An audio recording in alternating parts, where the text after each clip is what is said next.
쏴도 박수갈채.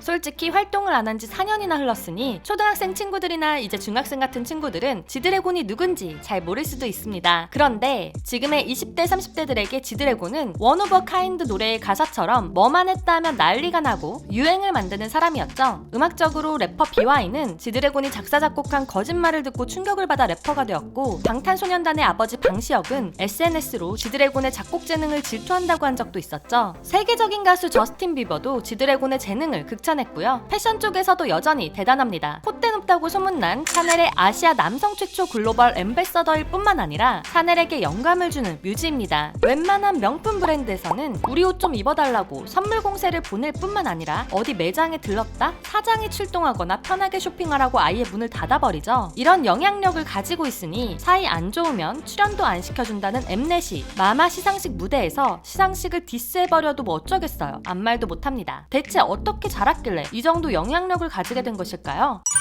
이수만이 먼저 알아봤다.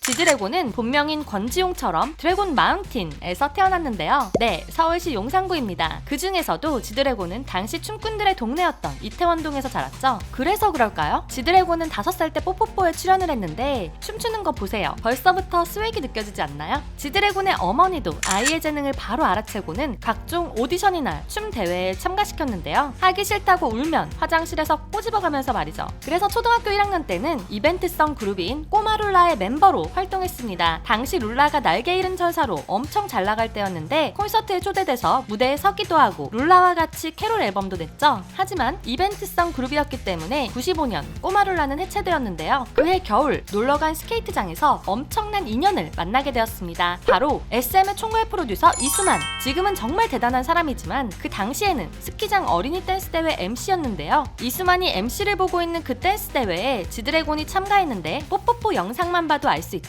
당연히 1등! 이수만이 이 엄청난 재능의 지드래곤을 보게 된 게 1995년인데 그 해가 SM이 설립된 해입니다. SM이 아이돌이 될 인재를 불을 켜고 찾아다닐 때죠. 그래서 당연히 지드래곤을 데려다 5년간 연습생으로 키우게 됩니다. 초딩 래퍼. SM 연습생이 되긴 했는데 지드래곤이 SM에서 얻은 것은 없었습니다. 96년에 H.O.T, 97년에 SES, 98년에 신화, 99년에 플라이 투 더 스카이, 2000년에 보아까지 이렇게 대단한 가수들을 탄생시키고 있었으니 당시 막 8살인 연습생을 신경 쓸 틈이 없었죠. 그래서 지드래곤은 한 달에 한 번 정도 겨우 연습을 하러 가는 정도였다는데요. 그런 시간을 보내던 중 지드래곤은 친구네 집에서 우텐클랜의 음악을 접하게 됩니다. 우텐클랜은 90년대 엄청나게 인기 있었던 힙합 그룹인데 지드래곤은 이 그룹의 음악을 듣고 초등학교 3학년 때 힙합에 빠지게 됩니다. 그래서 친구들 피아노 학원 가고 그럴 때 지드래곤은 힙합 학원을 찾아다녔다고 하는데요. 그렇게 들어간 곳이 피플크루가 운영하는 힙합 스쿨. 무서운 형들 우글우글한 힙합 연습실인데 꼬마가 들어와서 막 랩을 하니까 얼마나 귀여웠을까요? 근데 귀엽기만 한 게 아니라 잘했다고 합니다. 당시 SM에서는 보아가 나왔고 JYP에서는 량현량아가 학교를 안 갔다를 하고 있었는데요. 거기에 미국에서는 지드래곤과 같은 나이에 빌보드 핫백에 든 바우아우가 데뷔했죠. 그래서 피플크루도 지드래곤을 2001년 대한민국 힙합 플렉스 앨범에 참여시켰습니다. 이 모습을 유심히 본 사람이 있었으니 바로 YG였습니다. 연습생 계약을 위해 지디가 어머니와 함께 왔을 때 어머니가 잠시 화장실에 간 사이 양현석이 이렇게 말했다고 하죠. 여기 꼭 들어가고 싶다고 쫄라라. 그렇게 들어간 YG는 지드래곤의 재능을 제대로 키우기 시작합니다. 청소하는 천재 막내.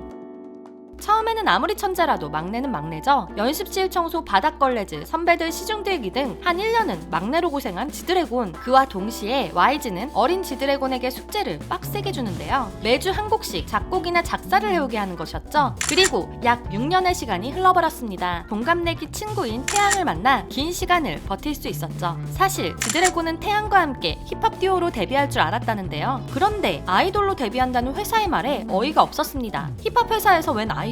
이런 느낌이었다고 하는데요. 그때만 해도 아이돌이라고 하면 회사에서 정해준 대로 똑같은 춤을 추는 그런 선입관 같은 게 있었습니다. 하지만 이런 게 싫다라는 고민은 빅뱅이란 그룹의 색을 정해준 결정적인 토대가 되었습니다. 소속사에서 만들어지는 가수가 아닌 생각을 표현할 수 있는 가수. 그렇게 멤버들이 모이고 지드래곤은 스스로 곡도 만들어가며 빅뱅으로 데뷔할 날을 기다렸습니다. 거짓말.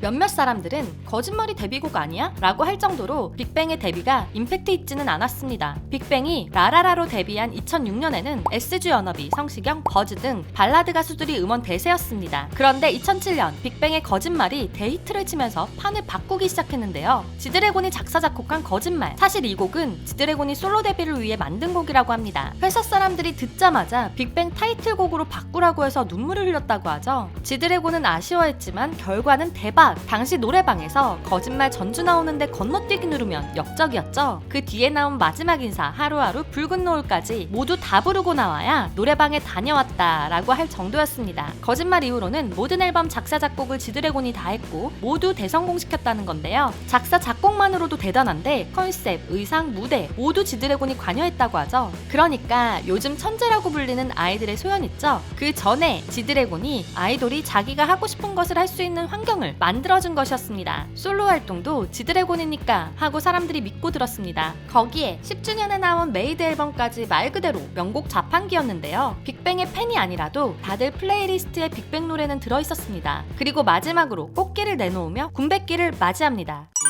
봄, 여름, 가을, 겨울.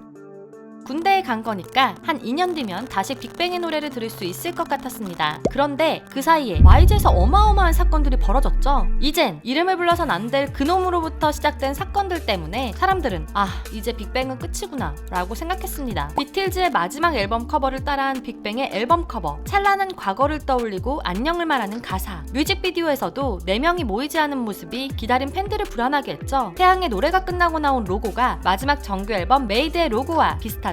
이런 장면들에 많은 팬들은 올해 빅뱅이 메이드 같은 명반을 내주지 않을까 기대 중입니다. 오래전 지드래곤은 은퇴에 대해 이런 말을 한 적이 있었죠. 빅뱅이 무대에 올라갔는데 멋이 없거나 듣기에 좋은 음악이 아니면 떠나겠다. 그러나 여전히 멋진 멤버들과 바로 차트 1위를 해버리는 지드래곤, 아직은 무대를 떠날 때가 아닌 것 같습니다. 하루빨리 지드래곤이 4년간 준비한 노래들을 만나고 싶어지네요. 빅뱅의 리더, 지드래곤의 이야기 재미있으셨나요? 그렇다면 좋아요와 구독, 알림 설정까지 부탁드리고요. 이번 빅뱅의 노래 어떻게 들었는지, 이번이 정말 마지막이라고 생각하는지 여러분의 생각을 댓글로 공유해주세요. 또한 더 알고 싶은 아이돌의 이야기가 있다면 댓글과 이메일로 신청해주시고요. K-POP 팬들이 같이 이야기하며 놀 수 있는 커뮤니티를 운영 중이니 상세 설명과 고정 댓글을 확인해주세요. 지금까지 여러분의 가장 가까운 K-POP 친구 두유람이었습니다. 안녕!